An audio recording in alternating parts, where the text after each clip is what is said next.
warahmatullahi wabarakatuh. Perkenalkan, nama saya Kak Igo. Hari ini Kak Igo ingin mengajak adik-adik untuk mendengarkan cerita tentang kisah Nabi Adam alaihissalam.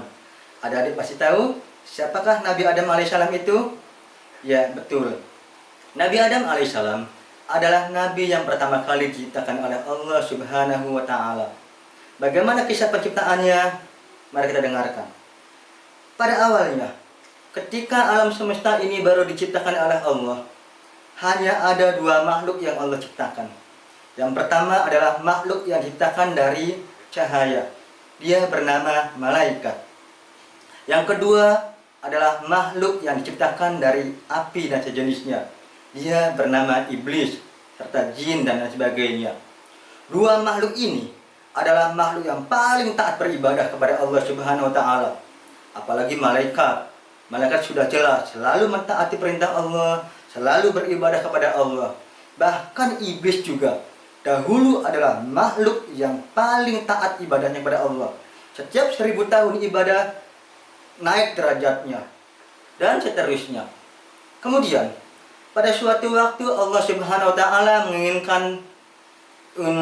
menginginkan mengutarakan niatnya untuk menciptakan seorang manusia untuk dijadikan sebagai khalifah di bumi. Ketika hal itu diungkapkan kepada para malaikat bertanya, "Ya Allah, apakah engkau ingin menciptakan seorang manusia?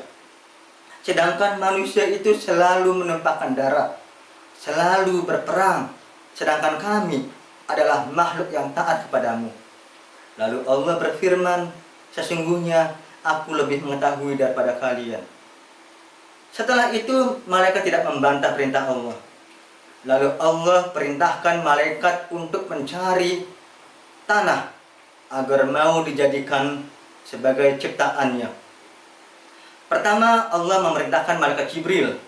Maka Jibril alaihissalam diperintahkan oleh Allah turun ke bumi, membujuk tanah, meminta tanah agar mau dijadikan sebagai ciptaan yang pertama, yaitu manusia.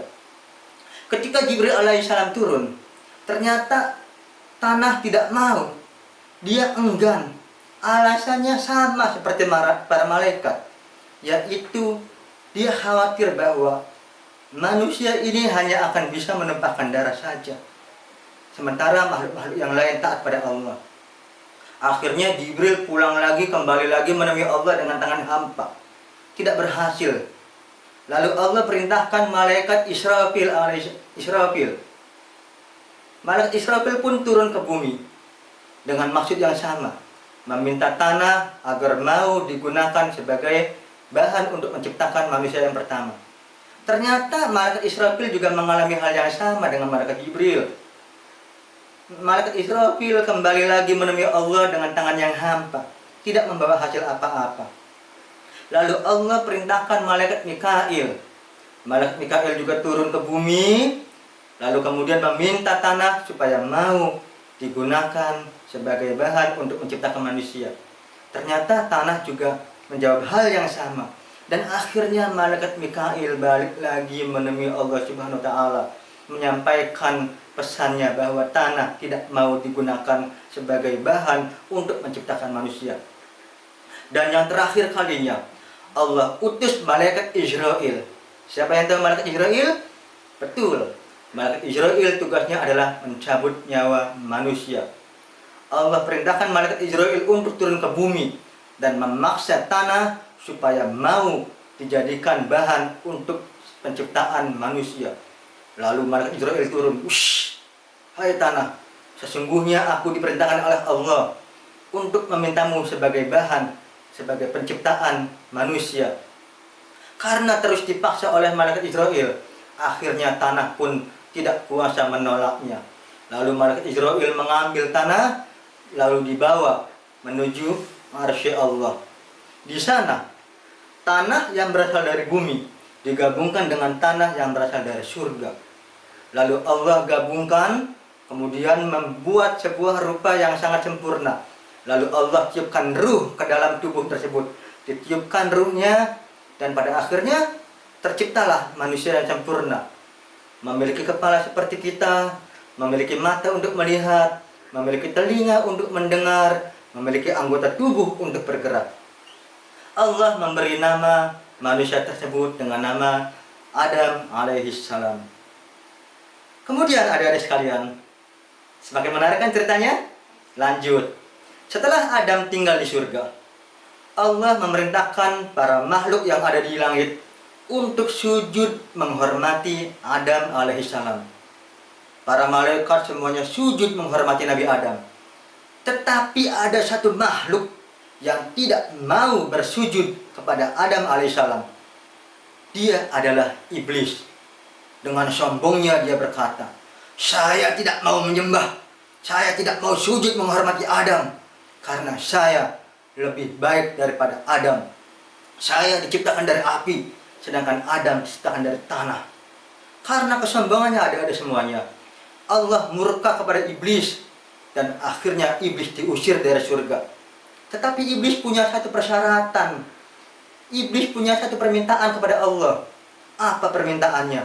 Iblis minta supaya dia dihidupkan sampai akhir zaman nanti, sampai hari kiamat nanti, karena dia ingin menggoda anak cucu Nabi Adam.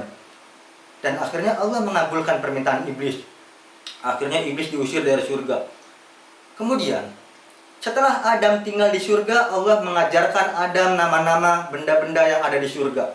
Benda-benda yang ada di langit, Allah ajarkan semuanya kepada Adam alaihissalam. Lalu Allah tanya pada malaikat, "Hai malaikat, coba kamu tanya sama Adam alaihissalam. Coba kamu tanya, ya Adam, apakah ini?" Misalnya Adam menunjuk, "Oh, ini daun." Sedangkan malaikat tidak bisa menjawab. "Ya Adam, apakah ini?" "Oh, ini adalah sebuah pohon." Malaikat tidak bisa menjawab. Dan akhirnya malaikat mengakui bahwa Adam alaihissalam adalah manusia ciptaan Allah yang sempurna. Kemudian anak-anak, kemudian adik-adik, Adam alaihissalam tinggal di surga, tetapi beliau merasa kesepian. Di surga dia sendirian, sampai pada akhirnya Adam alaihissalam tertidur. Ketika tertidur, Allah menciptakan seorang perempuan dari tulang rusuk sebelah kiri Adam alaihissalam. Lalu diciptakannya seorang perempuan ketika Adam tidur, dan ada di samping Nabi Adam alaihissalam. Ketika Adam bangun, Adam kaget, "Siapakah engkau?" "Aku adalah kekasihmu." Oleh Adam alaihissalam, beliau diberi nama Siti Hawa. Hawa artinya adalah dari sesuatu yang hidup. Jadi Siti Hawa ini adalah diciptakan dari tulang rusuk Nabi Adam alaihissalam. Kemudian Allah mengizinkan Adam alaihissalam dan istrinya Siti Hawa tinggal di surga. Tetapi Allah mempunyai satu syarat. "Hai Adam, Hawa, kalian boleh tinggal di surga. Tetapi ingat, jangan sekali-kali kau dekati sebuah pohon dan makan buahnya." Pohon itu adalah bernama Khuldi. Adam alaihissalam dan Siti Hawa mematuhinya. Ternyata iblis mendengar percakapan Allah dengan Adam alaihissalam. Lalu iblis berusaha menggoda Nabi Adam alaihissalam. Iblis berusaha membisiki Nabi Adam alaihissalam. Sampai pada akhirnya ketemu dengan Adam. "Hai Adam, maukah saya tunjukkan sebuah pohon, di mana pohon itu bisa membuat kamu menjadi kekal, membuat kamu mempunyai kerajaan yang sangat luas?" Ternyata Adam tidak mau. Akhirnya iblis tidak mau kalah. Lalu iblis langsung lanjut menggoda Nabi Adam alaihissalam.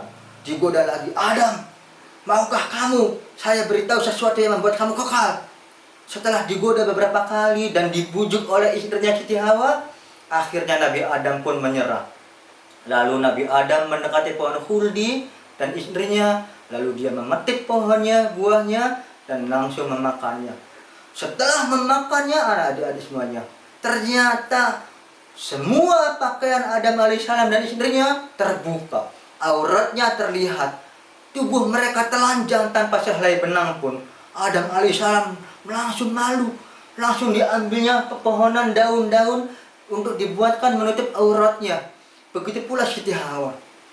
Akhirnya Allah murka. Murka kepada Adam dan Hawa karena tidak mau mentaati perintahnya, malah mau mendengarkan bisikan iblis. Lalu Nabi Adam berdoa, bertaubat kepada Allah. "Rabbana zalamna anfusana wa illam taghfir lana wa tarhamna lanakunanna minal khasirin.